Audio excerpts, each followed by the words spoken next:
My name is Kristen Rasmussen. I'm an undergraduate at University of Northern Iowa. I'm studying musicology and oboe performance.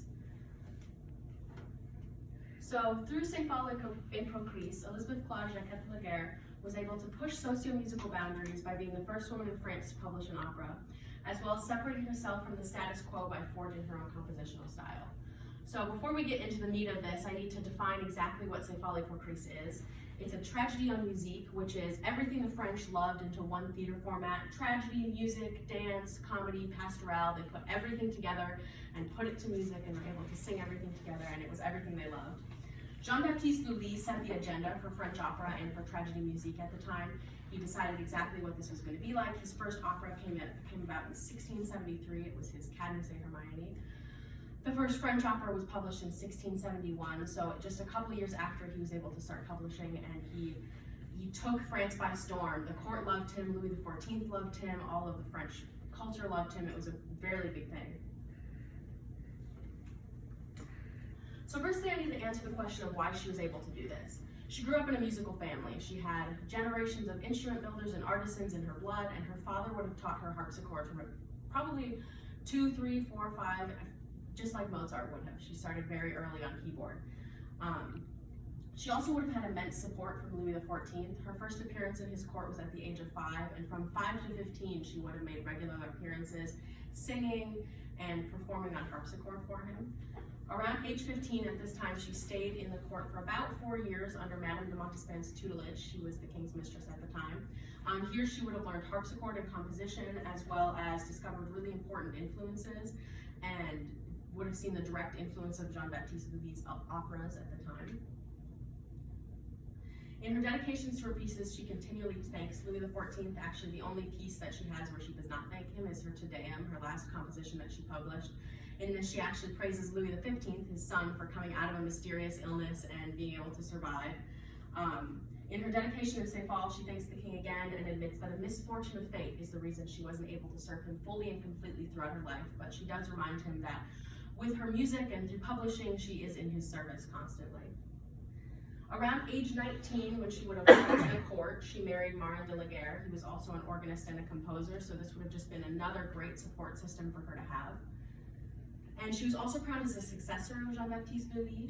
Titon du Tillet developed a Mount Parnassus of French composers during his lifetime, and he ranked her and a few other male composers right under Lully, which for a woman at the time was quite the compliment. And in December of 1691, the magazine Mercure Galant, which had mostly female readership, praised her for her virtuous composition and for all of her published works.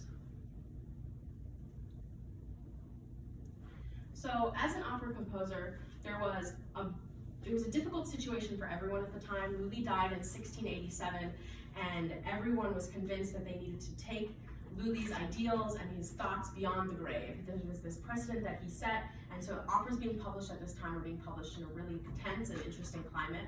She was the first woman in France to write an opera, and it was actually the 33rd French opera produced. So the amount of time from 1671 to 1694 when she was able to publish is quite the landmark. It's quite insane.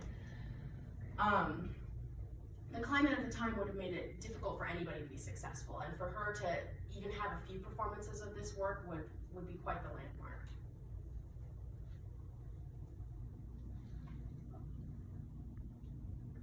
So published in 1694 and premiered on March 15, 1694 at the Académie Royale de Musique, Cépahle Procris had about 5 or 6 performances. At the time, this was considered somewhat of a failure, but actually by today's standards, 5 or 6 performances of a new opera would be pretty successful. So for what we look at it by now, for them, not that great, but for us, pretty impressive. So there were many reasons for this semi-failure.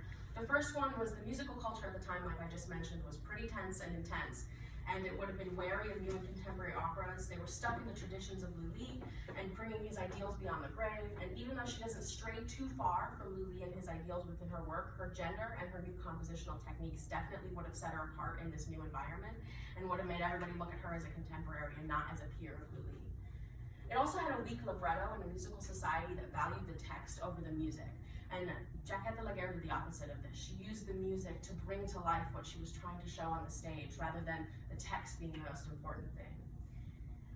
Her husband, though, kindly blamed it on an overture that was too long when he was having a conversation with critics, which could be part of this, but the other reasons I mentioned before were most likely more important than this. So all this was incredible for multiple reasons. The first part is that she's a woman, producing the first French opera by a woman at the time, 33rd, which is quite an insane speed. Also her age, she was 29 when she produced this. Most of her published works would actually come after this. I think she produced 1 or 2 books of harpsichord music before this. I think her first one was around 22, which was very young. And just being a woman in the young age when she did this, and then also the climate at which this happened in, it was very difficult for anyone to be successful as an opera composer or a composer in general in France at this time if you weren't exactly like Lully. So the fact that she was able to publish and produce an opera that was different than Lully's, but also following some of his standards and still have some performances was pretty awesome. So next we're going to talk about her compositional style, so a little more meat. Firstly, I need to define exactly what Lully opera is. So the first thing that he developed was the French overture, which is dotted rhythms, a bouncy 6/8 swung feel, and an AABB form, which means that you have 2 sections and you repeat them both. There was an expanded and more colorful orchestra. He used the 24 violons du roi, which was the 25 violins of the king. There was a beauty and delicacy within his melodies. You can see in the way he swings things and the way he moves gently between chords and patterns that everything is quite delicate and airy. He also uses a modular form, which means that one scene within an act will not contain just 1 recitative or just 1 air. It could contain 3 recitatives and 4 airs and 6 instrumental preludes. There were also lots of stylized French dances at the time. French people loved their dancing in the 1600s, and so there were tons of those, and they were used to ornament and extend the drama in divertissements. So delving into exactly what Jacquet outlined herself as, the first thing we need to look at are her recitatives, which are probably the most important part of her operas. Recitatives are defined as the more speaking or spoken sections of an opera. So an aria is when you hear all the crazy embellishments that a vocalist can do, but a recitative is more when they're speaking at a leisurely pace, and you can usually understand what they're trying to get across more in these sections. So in this, she creates harmonic color by using the flat 7 and the leading tone in alternation. This means that she's changing notes of the scale and she's providing more harmonic color in her pieces. She's able to accentuate words and phrases by this, and things that she deems more important and text paint throughout her work. She tries to avoid bland major triad repetitions, which means she's not just using the same types of chords over and over and over again. Instead, she's going through and, providing less simplicity. She doesn't want her recits to just be some simplistic idea. They are, even though they are the spoken sections of opera, they're still just as important. All of this dissonance with the flat 7 and the leading tones and the different types of chords was also used to avoid an excess sweetness. My view on this is that she's probably looking for a way to not just be looked at as a woman. She doesn't want to be looked at as, my opera is sweet and pretty because I'm a woman. I'm also defining myself and my own compositional style that can have dissonance and that can have exciting things in it. The overall feel of her recitatives is extremely free. She uses duple and ternary meters a lot, which is 2 and 3/2. She uses this to comfortably give the vocalist space and free up the rhythms. She'll go from 2 in one measure to 3/2 in the next, and she uses these because they come from the same quarter note basis, so she can flip easily and she can provide lots of space for her vocalist. So we're going to listen to something.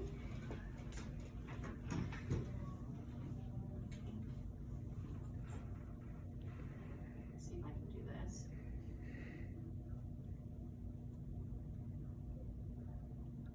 So we're going to listen to the Impulse and L'Aurore recit from Act 2, Scene 8. This one is really pretty. I'm trying to show you guys the score at the same time as we play the music so you can see what's happening. Even if you don't understand how to read music, even just seeing it is really beneficial.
we look back through this and we delve a little deeper in, you can see that she starts in big 2 up here, and she actually starts in 1 key.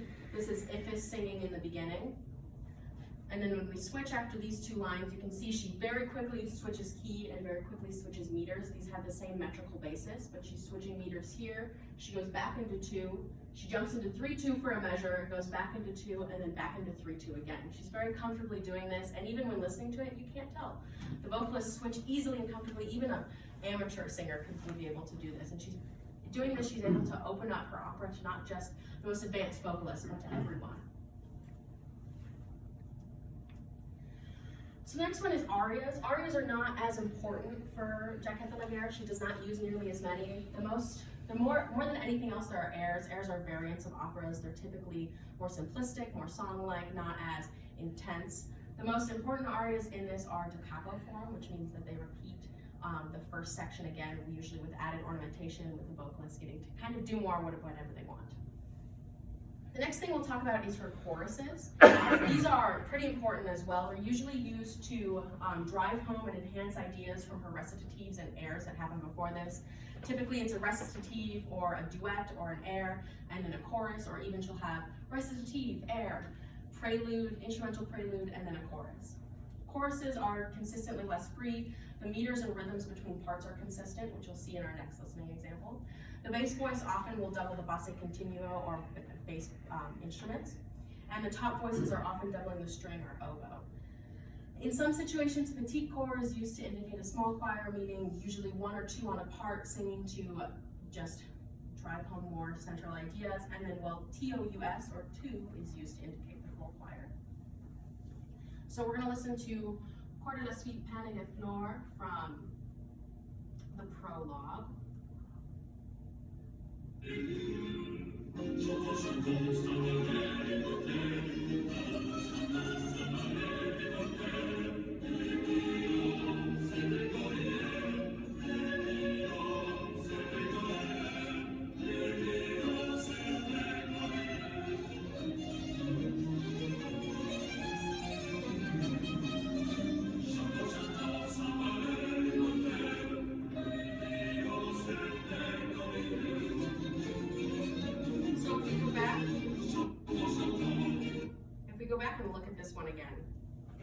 You can see just off the bat that all the meters line up exactly with both the instrumental parts and the vocalists.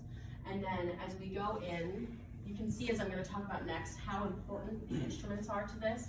You can hear the instruments loud and centralized, and they consistently in each, not only to give the vocalist time to rest, but they consistently in each chorus will have a time where the instrumentalists get to shine.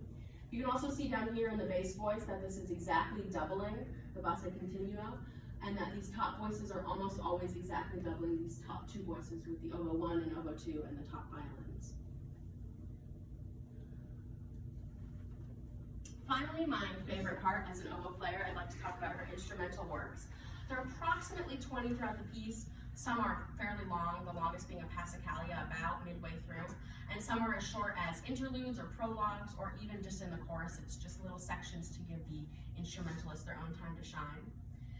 The big thing that the instrumental pieces help do consistently throughout this is something that's new for opera at the time, which is giving them a non-stop feel.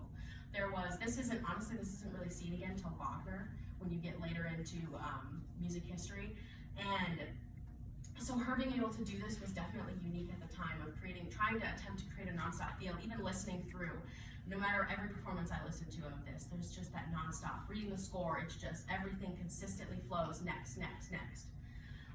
She makes use of traditional French forms and has a great sense of motion and character in each piece. You can feel the bounciness, the 6/8, and we're going to look at a Guigue dance with the next piece.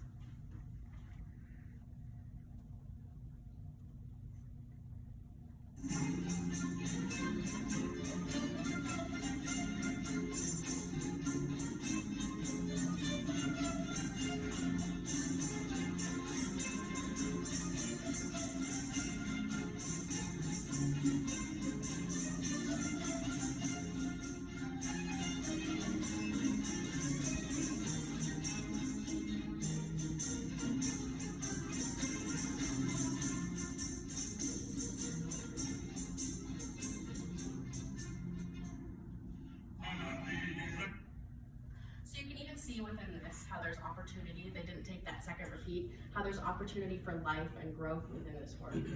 So Cépahle Procris is important for a lot of reasons. The first one is that Jacquet de la Guerre she published the first opera, French opera, as a woman, but it was an extremely quick turnaround time for this, from 1673 being the first tragedy en musique, 1671 being the first French opera, to her publishing this in 1694. That 21-year difference is pretty incredible. But also the fact that she was able to do this very quickly while maintaining her own sense of style and individuality. Thank you guys for listening. That is everything I have on Elisabeth Jacquet de la Guerre and Cépahle Procris.